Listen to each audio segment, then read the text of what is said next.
In today's video, we're going to be making banana bread the homemade style. Add 3 fingers of banana in a bowl, mash them up with your fork, add liquid milk, or if you have powder, just mix it with water, add 2 eggs in it. As you can see, all my tools are very basic. After that, you add a little bit of groundnut oil. The measurement will be in the description. Add your grinded sugar and then just give it a mix. I did not use any mixer, just my fork and my basic bowl. That is how I like to do my things, and I don't work with measurements.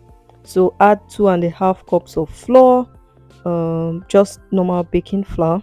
All the measurements will be in the description. After that, add your cinnamon to taste, add your nutmeg, um, and yeah, this is your baking powder. Add your baking powder in it, add your baking soda, and then add salt also for taste, that extra taste. That will be it. So after this, just combine your ingredients together with the fork, mix it.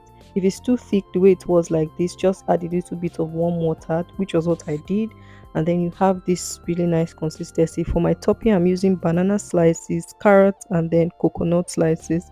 Add some into the mixture, combine it, pour it into your baking pan, and then just top it off with your toppings. Very simple, very easy. If I can bake, trust me, you can bake.